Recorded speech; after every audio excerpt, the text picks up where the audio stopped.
may say no, send comments back. No, it's not necessarily. It just gives some space. We're going to talk about Yes. the tests of patentability, Yes. and that leads into the fact that their usual reaction is no. And that no ranges from it's a stupid no to it's a really well-placed no or something in between. Whatever it is, you have an opportunity to respond to that and to try to get to a better place. So the basic tests of a utility patent application, it's got to be something useful, it's got to be new and unobvious. The usefulness test really isn't much of a test for most inventions. It's like, as long as you're not saying it's a perpetual motion machine, which theoretically can't exist, and therefore if you say that's what it is, it's useless, you're usually okay. This category also covers what's called patent eligibility. And these days, recent years, things that are very software based, and that's kind of all they are challenging in that space. Doesn't mean absolutely no. It just means there's things to think about. How it can be presented. Is it presentable or not? There are some things in the pharmaceutical world as well where there can be issues. But I give you this example. This is an actual patent. It's, quote, a combined earwax remover and toothpick. How useful is that? I'd leave that in the eyes of the beholder, I guess. My point being, for the average invention, this isn't a test to worry about. If you're worried about whether your invention's useful enough, you've got bigger problems in a marketing sense than a patenting sense. Here's another example. This is an actual patent, and it is what you see. You turn this crank, and that turns these shoes, which then kick you in your hindquarters. And it's a user-operated apparatus for kicking the user's buttocks. So usefulness, very minor barrier to patentability. That's a whole. I can think of some continuum. people that could receive this as a gift, perhaps. But Yeah, that's, in psychiatry, there's probably a whole client population that. yeah, we should put this in the outer office and see how it inspires the onlooker. Okay. It's a good way to polish your shoes. So, and I mentioned there's certain categories of invention, software-based, pharmaceutical, kind of some financial business-based things, where patent eligibility is an issue, way too fuzzy to talk about here in any useful way. Just be aware that those have a little higher bar maybe, or different bar to get over in this context. Or but. So novelty is the second test, and it's actually a fairly objective test, meaning reasonable people who understand what the test is, looking at something, will tend to agree it's new or it's not. And all it means is if what you're claiming is new in any way, shape, or form from any one thing that's ever been done, it's new. So if we took your Mac screen here and we put a little butterfly sticker right here, and we file a patent application on this Mac screen, but we're claiming the butterfly as well, it is new, even though 99% of this or more existed in the past. By the way, the butterfly did too. I just put the two together. Mm-hmm. That combination, presuming it's new. You've heard it first here, you can order it. and that would pass that test of patentability. So in this example of an actual issued patent, we're looking at just a kitchen knife, or actually dinnerware. This would be a knife on someone's tabletop. And in the butt of the knife handle is a mirror. And the idea was you can discreetly check your teeth to see if there's bits of salad that are stuck in there. I don't know how discreetly you could actually do this. That's a butter knife. Okay, probably so. But in any event, knives existed, mirrors existed, but nobody had put a mirror into that part of a knife, and that was new by definition. Here's another thing that's new. You know what? Australia is for sale. Well, this was the invention here was a barcode with a shape, and the idea was you would scan it, and that could give you a URL, for example. Now, who was the brilliant person that did this? Oh, well, I did not invent it, but this is a patent application I filed and issued. So it's always been slightly amusing to me to illustrate kind of this idea of this person didn't invent barcodes. No. They did not invent the shape of Australia. And by the way, any shape other than a box could be there. It's a polygon, yeah. The idea is the shape conveys information, and then the barcode has information relevant to the information conveyed by the shape. But putting the two together, that was new. So my point is, newness is not a very high standard. Could we just, for the audience, we'll give them time to look at this image and see if they can work out for themselves some of the potential hazards. But well, the fact you're flinging, yeah, what inspired this inventor? This patent is entitled Fire Escape. And it was inspired, as best as I can tell, by the great Chicago fire of 1871, thereabouts. And the problem was all these high-rise buildings that were higher than the tallest ladder of the fire department were made of wood, and people would be trapped in these upper floors, no way to get to them. hideous. Yeah, it was a very bad thing. So this inventor was certainly inspired and trying to do something helpful. Their solution was this parachute that's unfortunately supported, your body weight is supported basically by your neck. And you would fling yourself off the building and float to the ground. The head would float. It's interesting. I'm sure that if somebody got a patent on Air Jordans back in the beginning, these shoes are inflatable. You would inflate your soles before you jumped, so you would have a softer landing. It is what it is. The reason this is up here is we're talking now about the third test of patentability, which is unobvious. And we're not going to talk much about this because the word obvious, or the not so obvious word unobvious, what it means in patent law isn't what you find in the dictionary.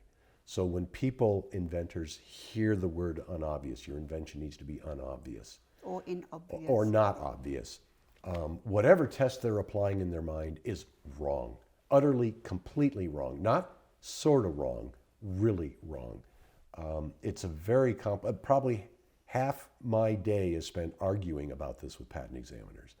It's obvious. No, it's not. And it's not as objective a test as we wish it would be. Right at the beginning, we're saying that once you share this with other people and they see how it works, and their brain makes the adjustment to, oh yeah, I can see this, then there's this construct that they have, well, this is obvious. Well, that's true, and people are too harsh a judge.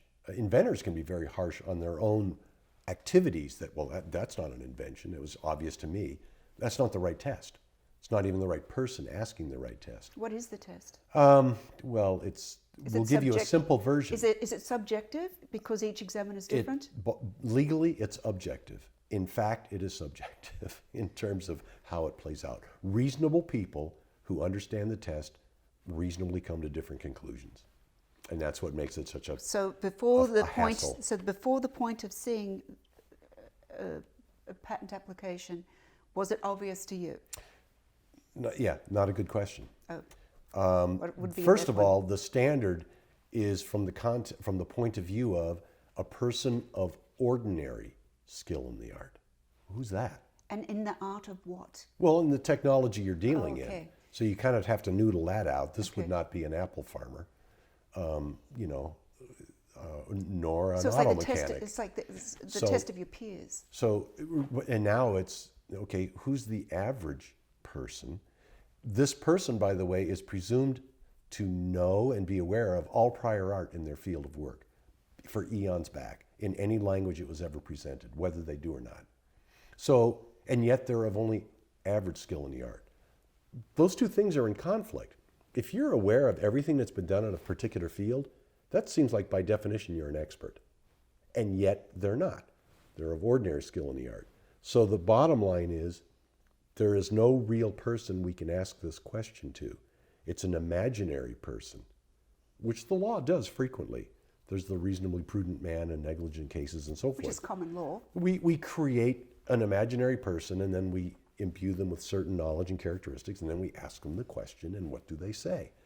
Well, here, the patent examiner says, my imaginary friend says it's obvious, and my imaginary friend disagrees. And then we have a discussion about that. Would AI come into handy with this, do you think, in the future, about what would be obvious to what the average would be? I'm sorry, would what? AI, artificial intelligence? Yeah, that's something that's an interesting lunch conversation amongst patent attorneys. There's lots of ways that could play out. Yes. For example, if you present a problem, a technical problem to an AI, and the AI comes up with this solution, but the context is this inventor invented it, now they filed a patent application. And if the patent examiner could go to an AI that was publicly available at the time of the invention, pose the question, and get this answer, is it obvious? Because it would have been obvious to the person of ordinary skill in the art to ask the AI? We don't know the answer to that question yet. And we're not there yet because we don't have the AI to truly do and then that. which machine learning and But it is an interesting thing coming down the road where you start to wonder, what would the ordinarily skilled person do here to try to solve this problem? Here's something I want to emphasize. Those 3 tests, is it useful, which I've said is barely a test. Is it novel, and is it non-obvious, whatever that means. Good is not a test. As in, is this something anybody would want? Is this a good invention? It is not a question the Patent Office asks. What do you mean by good? Well, I think a good example of that is this something people would want to buy? Or beneficial to humanity or... Yeah, does it do something good? Yeah. In fact, if you think about obviousness as a test, the worse the invention is, the less obvious it is. So in a way, getting a patent, you could almost view as, oh, I'm sorry. Wasn't there the chap that used to work for the Patent Office in the UK? You're thinking of our conversations about Mr. Pedrick. Yeah, he was a patent examiner who, again, in Britain, they had a very similar kind of a thing where you didn't worry. It's not the Patent Office's job to opine on, is this good? That's the marketplace's job. We're here to decide, is it new and not. So, yeah, Mr. Pedrick, when he was an examiner, was crazy with that because he would see these horrible, nonsensical things, and he just wanted to be able to say, this is bad, stupid, you shouldn't get a patent, quit wasting my time with this nonsense. And he wasn't allowed to do that. So when he retired, he, with apparently a vengeance, filed patent applications on the most outrageous things he could conceive in the most preposterous way, knowing that the British Patent Office was honor-bound and legally bound to sort of sift through all that to the ultimate what was his is going on success here. rate? Does anyone know? I don't know. I think he was actually pretty successful, but I don't know. I wonder how many patents he... I think I've got something like 18 or 20 of his applications in my little collection. He has, I mean, he just took it to a great extent. In some of his patent applications, he had verbal discussion, dialogue with his cat. And the cat was basically very... Schrodinger's? Was it Schrodinger's cat? No. Ginger, I think, was maybe the name of the cat. Or maybe the cat was just colored ginger. But the cat was pretty wise in many things having to do with physics, and hence he consulted the cat. I think it's Schrodinger's cat. He would consult the cat on, what about this and what about that. And in one of my favorite was it dead or applications... Oh, it was alive. It was not Schrodinger's cat. It wasn't sometimes dead. In one of my favorites, the problem was there was a cat door, and the neighbor's cat kept coming in to steal his cat's food, and the cat was expressing dismay about that. And so they came up with a door that was controlled by light intensity because the two cats were different colors, so you could tell which cat it was. Okay, fair enough, but then the thing veers off that, now that we can detect light, gee, we could put these in satellites over the world, and we can look for inappropriate nuclear explosions.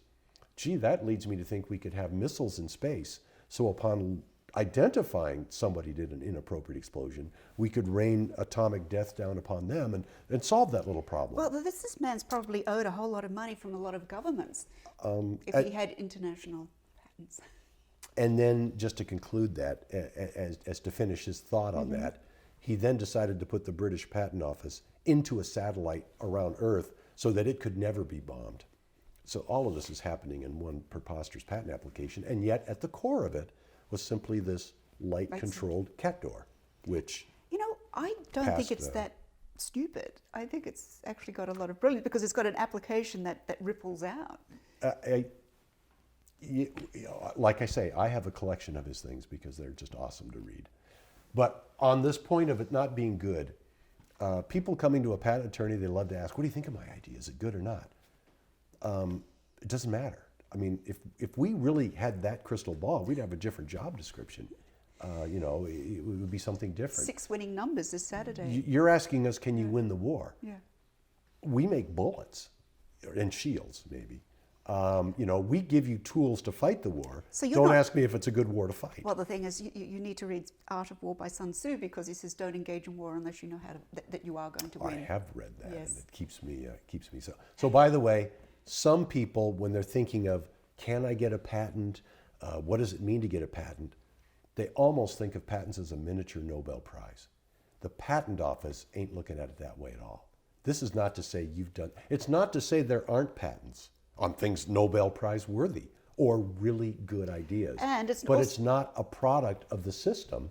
It's just and it's also not a participation award either, because just because you send it in doesn't mean to say you're going to get it. Some companies, it is a participation award.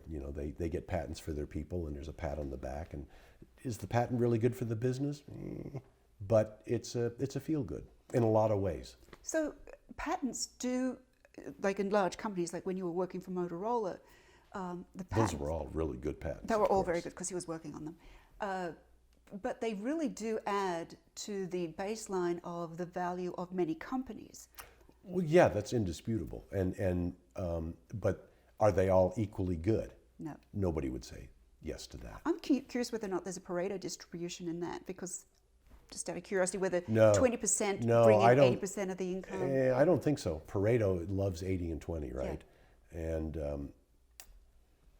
it's really hard, because one of the things that a patent can do is dissuade a competitor from copying you.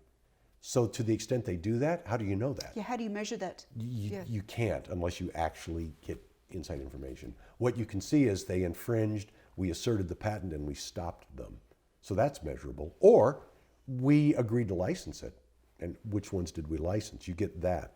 But the essential job of a patent to dissuade them from copying something, you got no data. So it's hard to know that. Something to ponder, though. So just a quick thing while we're talking about patents, patentable subject matter, most things are fair game for a patent. Chemical things, electrical, mechanical, biological, software, although with a caveat on software that we need to approach it in particular ways these days. And those are things, processes, making and using things. We look at Paula's example. She's got a method, a process for making something. With the software. So in Idaho, there is the SWIFT program being taught in all of the counties. So if someone learns the SWIFT program and then goes off and creates their own little app or whatever, can they go and patent that, or is that protected underneath Apple's SWIFT user agreement? Oh, I don't know, Okay. but I would be surprised if that were the case. That's kind of an overreaching thing to, Okay, because inculcate a lot of people with something, and then to say, oh, by the way, whatever you do, I own. just curious. It's possible Yeah. legally. Because you can't with Linux. Sure, you can. Oh, you can? Okay, I thought part of the agreement of using. No. You could look at the Linux operating system, Right. and conceive of where does it need to go next? What's a challenge in the world? Let's just throw something. Well, see, we crazy use at it. Linux for. I was with a startup with In fact, people. we were designing keeping the drill bit and horizontal drilling in the formation using Linux. Yeah, if you use Linux and basically accept the deal, which is I'm going to put it in my product, but if I do, I have to let people have access to some of my stuff. Actually, this is taking us in a direction where we could do Literally horizontal. a whole different discussion for Okay. hours. The thing is, like Linux, you've got GPL, General Public License, I think it stands for. There's different flavors of that. The newest flavor, version 3, or at least the last time I looked, the newest flavor, tries to control patent rights. The earlier versions are mute on that. They control copyright. So under the older versions of it, This would have to be the older you version. This was a get long time ago. question. Now, if you're the folks behind all of this might yell and throw tomatoes at the screen right now. No, it's not a question. You have to behave in a particular way, which is if you patent it, you still have to let everybody use it for free. To which you might say, then why is version 3 saying that articulately rather than the others Yeah, didn't? we didn't patent it. So you can have a situation where, you can use my copyrights, and I'm going to show you my code. There's no trade secrets. So I am compliant with the license requirements. But I do have a patent. So if you want to use my algorithms, you're going to have to pay me. So in the world of free or open source, those are misnomers, and it isn't what people think it is. And the facts can cause very different legal results depending upon what all's in play. Right. And I brought that up because there's just a lot of people who are in that industry now, and who are always diddling around. And So speaking of diddling around, just a few examples of issued patents just to kind of cement the idea. Novelty, non-obviousness, utility, and we're not looking at goodness. In this patent, it's called a painting kit. And the idea is you take a big canvas, you take your newborn child, you dip their posterior in the paint, and you use them like an ink stamp all over it, and you create a family heirloom. why use paint? I can't remember if the patent might allow you to use ink, but that might be child abuse. So a couple more examples just to help cement kind of all these thoughts. This is Michael Jackson's patent. It was for a method of creating an anti-gravity illusion, and it's basically there's a nail coming up out of the floor with a significant head on it, and there were grooves in the shoes that could quickly catch the nail, and then he could lean around, but the nails would help hold him in place. Now, he didn't invent nails. He didn't invent are necessarily you telling a shoes. fib? Is that Michael Jackson? No, that's truly Michael Jackson's patent. Oh, really? Yeah, he had a co-inventor, I think. But As in Michael Jackson? the Michael Jackson. Really? And his stage, where he would bend over, this is how he did it. So in this case, he could have kept it as a trade secret, as a magician might, but he opted for seeking a patent on it. And it's a method. He's got certainly good core strength to be able to do that. Well, he wasn't necessarily a big guy, so No. that would help maybe. And one last example here, just to kind of cement some of these ideas. Who has not, if they have a cat or maybe even a dog, taken a laser pointer and annoyed or irritated the animal with it, right? This person got a patent on it. They didn't invent the laser. They certainly didn't invent cats. They didn't invent the idea of doing something to attract the attention of the cat, but they got a patent on it. So for anyone that does that you are... I think the patent's expired. Okay. But yeah, I haven't read the claims for a long time. I don't know what you need to do to infringe. And by the way, you can see that people don't always spend a lot of money getting really compelling drawings in their patents. As long as it conveys the idea, it's okay. So we were talking before about light and cats, and so we've got the cat and the laser. There seems to be a theme. Yeah, if you look through all my presentations, birds and cats do come up fairly frequently. All right, so keep talking about patents here, just a little bit more on Patents 101, if you will. Patents have one or more claims, and that is what matters. That's the legal thing in a patent that governs what is it protecting. There's a lot of other stuff, that's the description, but the patent claim is like the metes and bounds. And it is a single sentence, and you can have more than one claim, so more than one sentence. It's a single sentence, and it describes that which you have the right to prevent other people from making, using, or selling. So do some people who are doing their own patents forget or don't know that they actually have to put that in? I would presume that happens. If you are that deficient, the patent office won't even give you a filing date. You got to have at least something that looks like one claim. So in addition to the description, you do have to put the claim in that You other have people... to have a thing that says "I claim" and it's got a number, and we claim, and here you go. Claims have their own syntax, 250 years worth of weird grammar and rules, a lot of traps for the unwary. And this is something that this is a major obstacle, isn't it? It's a major obstacle to getting something of value, let alone trying to do it yourself. And also to protect. If you do it, I mean, if it's done correctly. Right. If it's done incorrectly, it doesn't matter how beautiful the rest of the patent is. Every word counts in a claim. To infringe, you have to do everything in it. And I have, you see many patents where you look at the title and you're like, whoa, we might be in trouble here. And then you read the claim and it's like, I'd need an instruction booklet to even infringe this thing.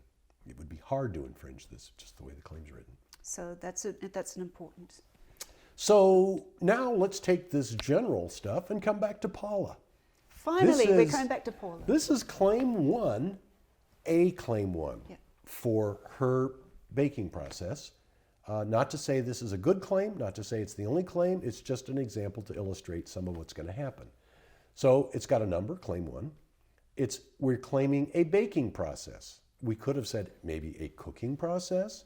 You could have just said a process. And now it's comprising, and we've got 4 steps. Selecting a baking time. All right, so we know how long we're going to bake it. Placing an edible material in an oven. Now that's interesting, by the way. We haven't said what temperature. We haven't said it's cookies. And Paula doesn't know that this will work with anything other than cookies. But it may. It might work for cakes and pies and who knows what else. Scones beyond belief. Could she have said a hot cooking device? Sure. Heated instead of an oven? Yeah, you could, get into, or you can define oven in your spec as to what that might mean. Right. Powered by electricity or gas or solar or whatever. Yeah. So in any event, here you see an example of somebody thinking, maybe her invention is doing this with any kind of edible material. Maybe it works for roasts. We don't know. So that's hedging bets. Initiating baking of the edible material. Beginning at about halfway, now we remember that algorithm, about halfway through the baking time, operating a Dirt Devil brand vacuum cleaner within 3 to 5 feet of the edible material only for a period of time. So it's her algorithm. Right. Everything here is old legally except that brand designator.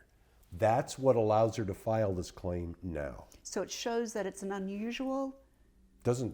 It shows this is new, right, as compared to anything else. But is it obvious or not? That's another question. It doesn't appear obvious because you've identified a vacuum cleaner with a cooking process. So it's inobvious or unobvious. I think the vacuum cleaner with the cooking process is not obvious. Right.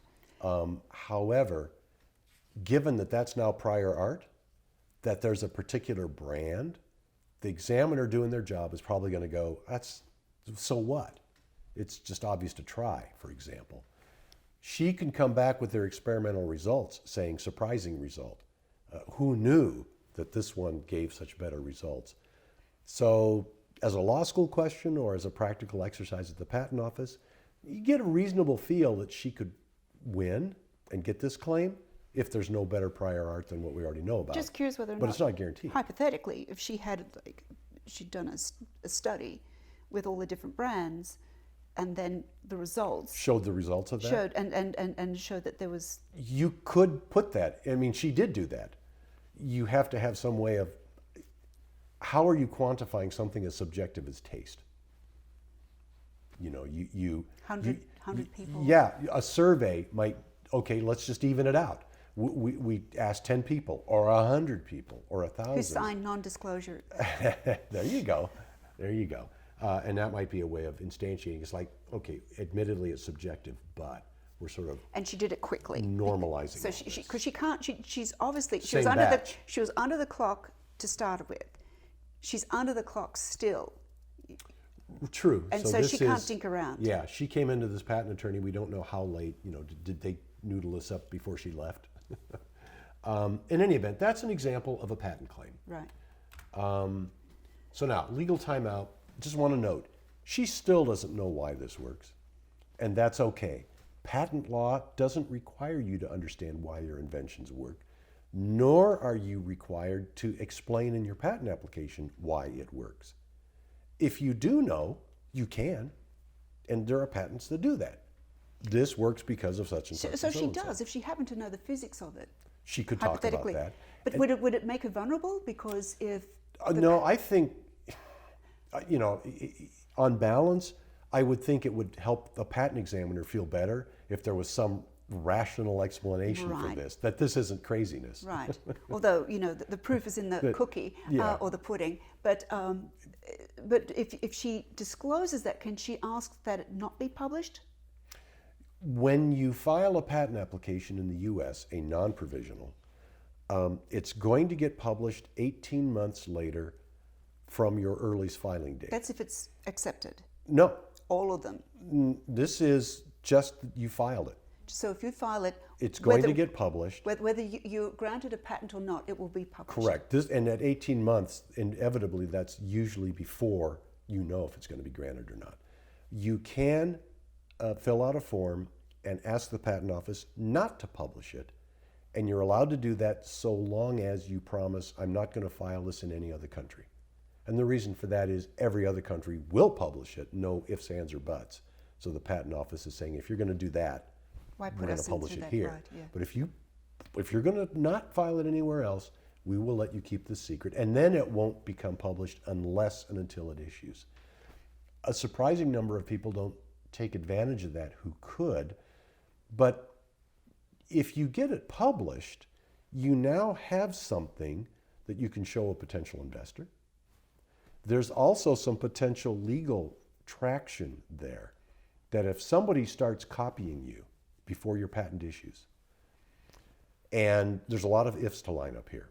If they are copying you in a way that infringes a claim that is in the published document, or more or less, you didn't move the cheese, and you brought this to their attention during the pendency of the application, when the patent issues, you not only can sue them to say stop, you can sue them for damages going back to when you put them on notice.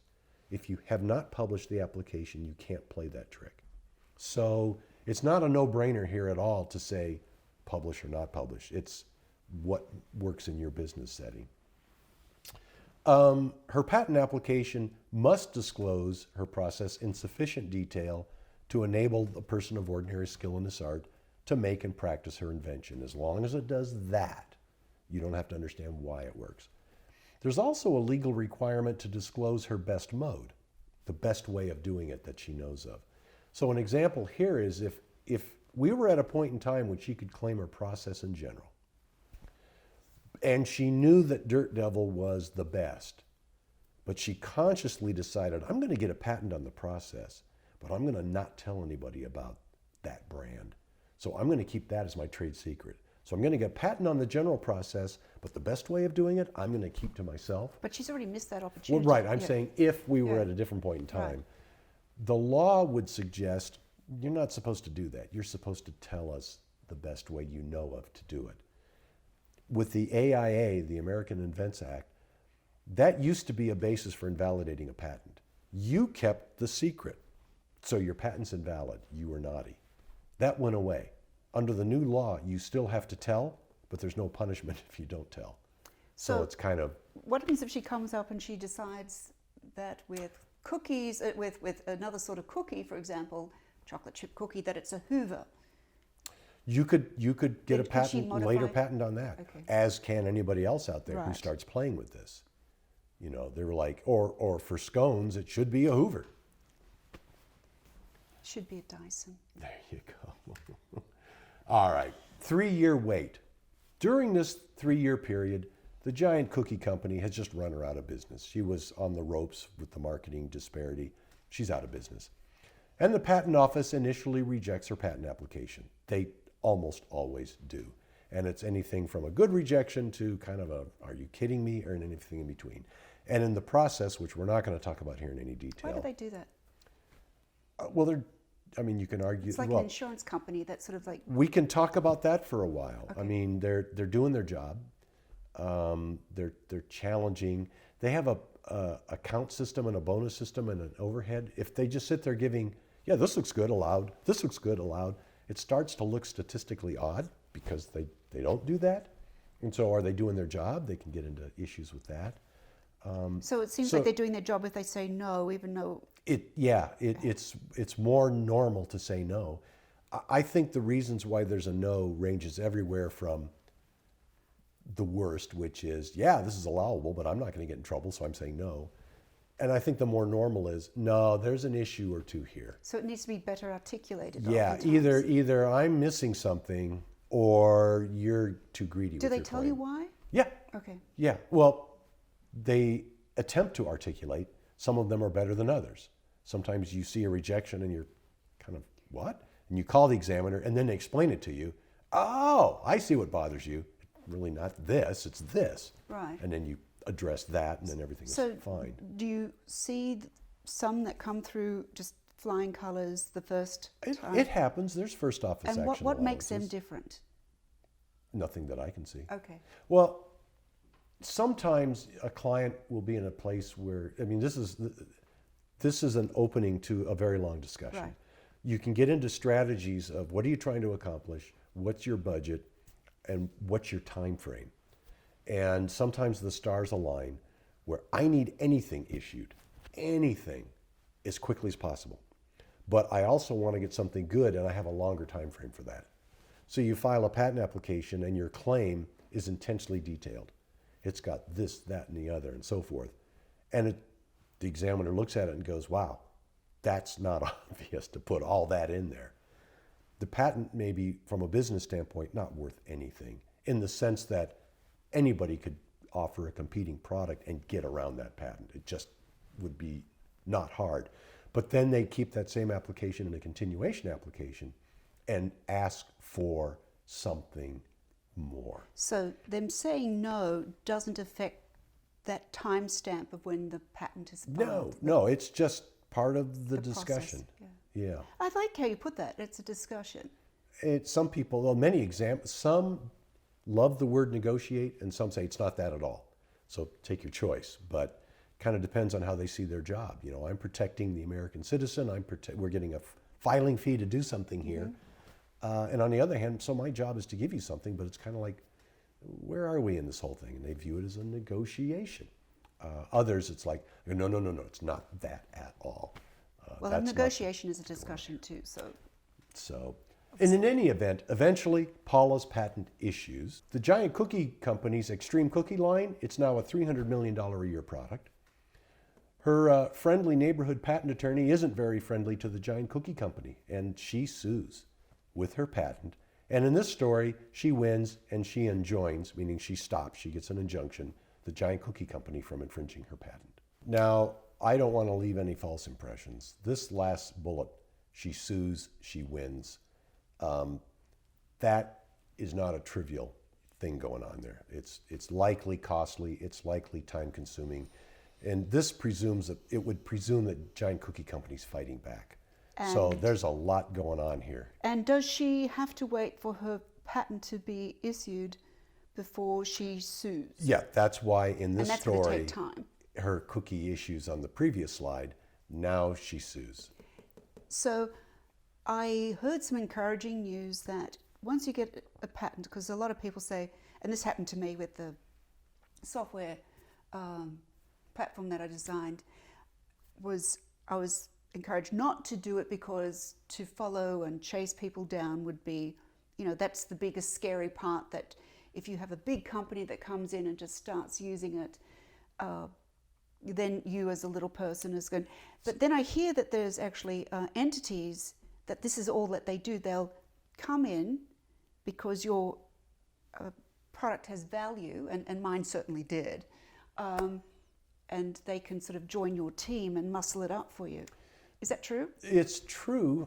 Let's put an asterisk on that and maybe not make this a huge discussion. But first of all, just to give comfort to those people out there who might be saying, is it worth it? First of all, to be clear, like the American Bar Association occasionally publishes statistics on what they think things cost. And in their view, I think the last I saw, a typical one patent lawsuit through trial is at least $2 million for the party bringing the lawsuit. $2 million is a lot of money. That's a lot of cookies. For a big company, you can pay that. For most patent lawsuits, they don't get to trial. One way or the other, they settle. So you don't necessarily, you go into it hoping I'm not doing that. Maybe it's going to cost me $300,000 or $500,000, but not $2 million. That I can maybe bail on this if their position is good enough. If my position is weak enough, all right, maybe I'll respect that and walk away. And then you win a big lawsuit, and it's a big company that's going to go on appeal. So a lot of money to do one of these, and that reflects just a lot of complexity, a lot of time, expert witnesses, and just a lot of legal theories that are intense. Do you think that, on the other hand, that to look at it in a positive light, that it shows that that patents, not every single one, but if it goes to that it just shows that the value that patents imbue to a business? I don't know. I think that cost is unfortunate. Yeah. And I think there are patents that have real value, and that the cost of doing something about them is out of whack. And that's, frankly, when you get back into your original decision of what's my market opportunity, what's it cost to get a patent, does it make sense? And what do my investors want? Yeah, at the end of the day, if the ultimate, if somebody if somebody infringed me like crazy and it's a $100,000 event, is a patent make sense? It might not. Kind of depends on a variety of things. So now coming back to, that was my running start now into your question or your statement. Are there entities out there that could help, that could have jumped into this and said, okay, Paula, shoulder to shoulder, we're going to go after the big cookie company or something else. And there are law firms that will do, contingent work is a known thing for, you're hurt in an automobile accident and it gets to litigation. It's not unusual for that firm with expertise in that area represent you on a contingent basis. They don't really get paid much if they don't win. If they win, they get some percentage of the recovery. So this person who maybe didn't have much wherewithal, and now they're hurt and have even less wherewithal, can get a legal remedy, by that mechanism. So there are law firms that will assist in this regard, and there are entities, ranging from the dreaded troll up to, troll is a word that doesn't really have a whole bunch of meaning, but there are businesses whose business is to make money on patents. They don't invent things themselves, but they'll buy patents or license them, make other arrangements, sometimes to put together a portfolio from different places of patents relating to a technology, and look to license people with that. It says, okay, here's a bunch of stuff on doing this technology, and you can do it if you pay a fee, or to the extent that that's unsuccessful and they're doing it, to sue them. Again, compensation arrangements vary, but it can be, at its simplest, another contingent fee kind of arrangement where you're working with them and they shoulder a lot of the risk and the cost of going forward, and therefore are taking some share of the reward. One thing I want to say, having raised that, because I don't want everybody to think that every patent is equal when it's infringed, and that all I have to do is find an infringer and someone's going to take over for me and go beat somebody up and send me a check. There, again, $2 million or more to litigate this thing. There's a lot of issues. There's a lot of things that can go wrong. And so a lot of firms, a lot of law firms, a lot of these non-practicing entities are going to treat it like any other business asset. I've got some land. Would you like to buy it? Well, I'd like to know more about that piece of land. Does that fit into what I'm planning to do with the land? What can I do with it? Same thing with this patent. I've got a patent. Here's an infringer. They need to study that situation typically and do their due diligence. Does this make sense as a business investment? Because that's surely what it is for everybody involved. So it's yet one more example of a business step being intermingled with the legal realities or the legal situation of going down the road with intellectual property. So Giant Cookie Company, there's now an injunction in our story. They can't use her claim, which was only Dirt Devil oriented. So they start using vacuum cleaners other than Dirt Devil, and they keep the extreme cookie line going because they can. That's legally acceptable. But the public notices the difference in taste because Paula had it right that the cookies were at least twice as good as they were with the Dirt Devil. And people complain. And on late night... They say they suck. They do. And, the worst thing happens when the late night talk show hosts begin making jokes about the giant the cookies having changed their taste. Now, we're not done talking about intellectual property rights, though, because she reopens her website and she begins selling the real thing. And she comes up with a name for her cookies. Gotcha. To her, it has more than one meaning. Oh, it has been like Jordan Peterson and Kathy Newman interview. Gotcha. And these cookies, these Gotcha brand cookies, sell like crazy. So legal time out. Let's talk about trademarks. A trademark is really any device, which can be words and logos, but it can be sounds and smells or whatever, that indicates to a consumer a source or an indication of quality. So anything that functions that way, it doesn't have to be a word or a logo. The old Coca-Cola hour-shaped bottle, hourglass shape, is a registered trademark last I knew, because people can see that bottle and it doesn't have to say Coke anywhere. They know what's in that bottle. And so it's functioning as a trademark. And trademarks are protected at common law, meaning a court will listen to the facts and adjudicate that you have a trademark and it's been infringed. Or you can also register them at many states and certainly at the federal level. I'm just curious whether or not how often Coca-Cola was the very first English word. For many people. For many people. Because I've been in the jungles in Mexico. And There's no electricity, and you've got these little kids come out with Coke bottles. With Coke bottles. There you go. Yeah. So she files an application to register her new trademark Gotcha with the United States Patent and Trademark Office. It's not just patents, it's and trademarks. They do approve it and publish it. That kind of took over a few months for the full process to come around, maybe a year, worst case. There are glitches that can happen, but it tends to be less costly, less confrontational than patenting. It's the friendly side of the United States Patent and Trademark Office. So that registration issues, and you have to do some things that I think the 6th and 7th year prove you're still using it. And after that, every 20 years, you renew it. You basically pay a fee. You may sometimes have to show that you're still using it. And it can live in perpetuity. It can be hundreds of years if you keep using the mark. Well, obviously your company. Yes. So her patent eventually expires. U.S. patents these days are potentially good for up to 20 years from the date of filing. It's possible for some to live longer under some certain circumstances, but 20 years. And she's of an age where she lives to see that patent expire. The Giant Cookie Company is now free and clear. They can finally use Dirt Devil vacuum cleaners again and try to revive their line. We, in our story, see that Paula's trademark Gotcha, by that point in time, is a strong mark. And people know it and love it. And this time, she survives Giant Cookie's competition.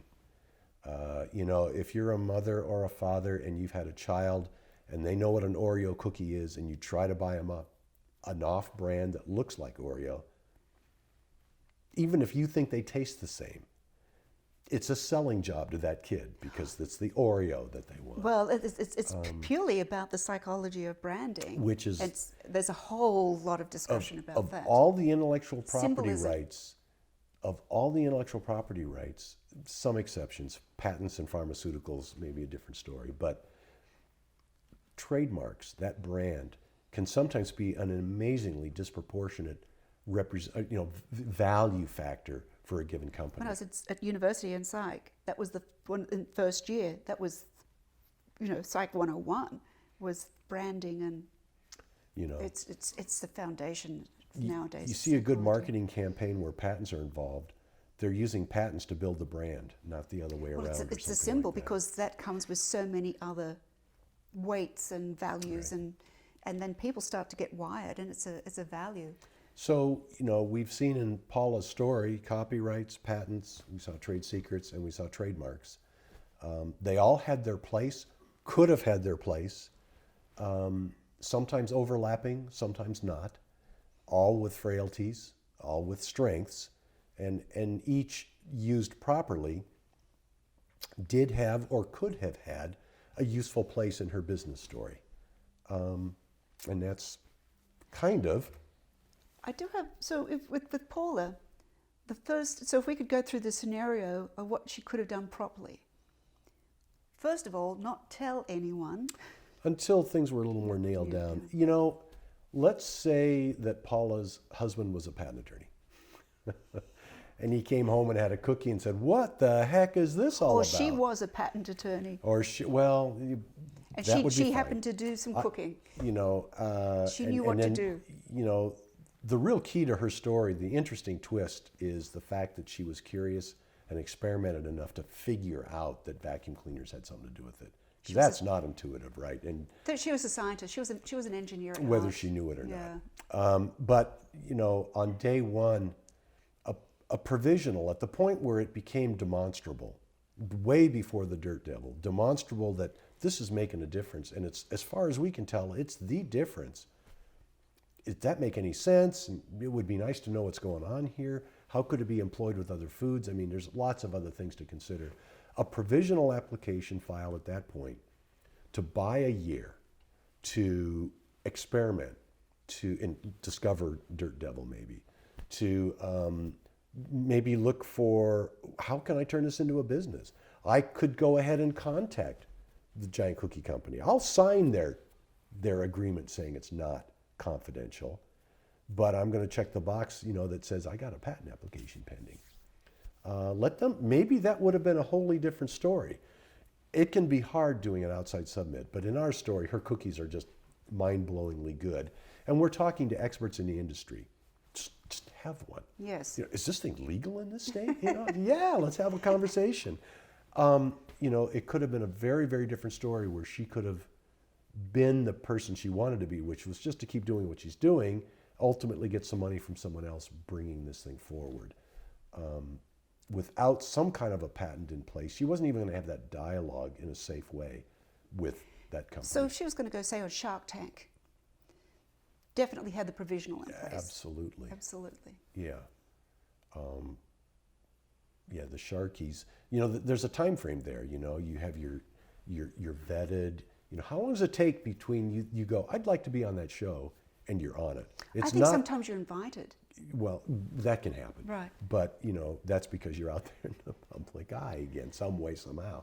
There's a time frame there, and time is not your friend with intellectual property, usually. So that's what are the big lessons that we got out from Paula? Time is not your friend. And there are things that you can be doing that aren't necessarily real expensive, like a provisional, another day, another story, but a provisional that you own the sweat equity on and you get the content into it. It will not be perfect, but if you pay attention to it, you can have something that will at least serve some basic purposes. As Jordan Peterson says again, start badly, because as long as you're starting, you're going towards where you need to be going.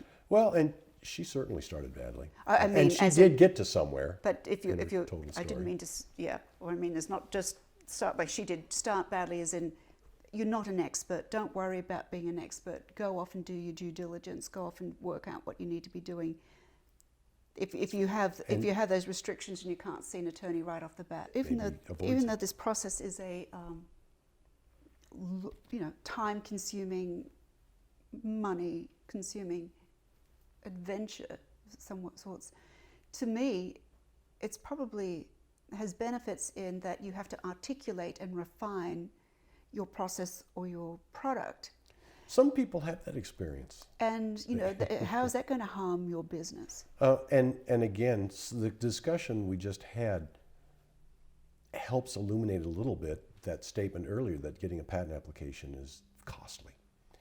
And it's because they're hard to write. It's a blank slate, and it's not just explaining what the inventor did. Sometimes you can do that in 2 paragraphs. How did that cost thousands of dollars? It's trying to create a useful business asset. And now you look at the claims and you start thinking and what ifing. Well, now if I'm trying to beat this claim, what would I do? And it becomes, that's where time starts to So when get you're consumed. working on it, you're looking as you can into a hazy crystal ball, so to speak. And drag that inventor with me to look in there with me, yeah. And say, okay, maybe in the future this is what you might come up against. And so, you, as you were saying, you're crafting it into a business asset. Yeah, and you're on the one hand, you've got the prior art constraining you, saying, no, you can't do that, no, you can't do this. And on the other hand, business opportunities, who knows where it's going to go, right? The Supreme Court, once opined that writing a patent application correctly was the most difficult legal task there is. It's the most difficult legal instrument to draft correctly. And it's not only because of all the rules that are unique to patent applications, the syntax and whatever, it's the fact that each one is unique to its invention. The invention lives in a space, some of which is guesswork, and some of which is unknown, even though it exists. And in that space, you're trying to create, so you're nebulous, so you're trying with words, yeah. Something that has value. It's and that's why people in the general public are somewhat in awe, I suppose, or in awe in the old-fashioned word, Probably, meaning yeah, like not too many terrified, are in awe. but also respect for it. Yeah. So, if you have any questions, we are going to be dealing with this issue, this topic, quite a number of times in the future. So, we'll be visiting with Steve. We'll be answering your questions. So, bring them up. This is a massive resource of time and energy and very, very much of graciousness and generosity that you and Fitch Even have given us here. And so, in parting words of wisdom, Steve. Don't think I have any. I think I'm out of words. As a It's lawyer? not something too many lawyers say, but right. So Paula. Parting words. It just comes back to there's more than one intellectual property right. It's good as a business person to be aware of all of them, or at least most of them, not only as a tool for you, but to be aware of that they're out there as potential threats to your business. That at their best, they are a business asset. At their worst, they are the opposite of that and can harm your business opportunities by sucking up your time, your attention, and your resources. So you're looking for what's the right fit for you. There isn't one size fits all. Be cognizant of the fact that none of these are perfect tools. Don't be angry about that. Sometimes that's going to cut you a break. Sometimes it's going to make you a little infuriated. And that's part of the reason why you want to be aware of all the intellectual property rights, because where one is weak, sometimes it can be buttressed by something else. And we've said it once, we've said it twice, we're going to say it again. Time is not your friend in terms of doing something about your intellectual property opportunities. And time is always money when it comes to business. Oh, there's that too. And so if you have a product or service or concept that you think might be of value, there's no harm in chatting with an attorney and seeing that they're going to be part of your team. Yeah, just what opportunities are here, what could I do, and what would it cost, what would it mean? What are my alternatives? And then the question comes back to you. Does that fit? Does that make sense? What is it you want to accomplish? Because you're not always going to say, yeah, let's go ahead, because you have said to people before, do you really want to think about doing this? Yeah, when speaking with startups, when speaking with individual inventors and entrepreneurs, more often than not, my counsel to them is, I don't think this is the right time for you to be spending money on a patent application. There may be other things, maybe a provisional, maybe a trademark, copyright would work great for you. Keep this as a secret. There's other things you can be doing, but your situation right now doesn't feel good for a patent. So wise counsel from our counsel. Maybe not wise, but my attempts at honesty. Sometimes wisdom is honesty. There you go. Maybe we can think about that. Well, thanks, Steve. We appreciate it, and we'll see you next time.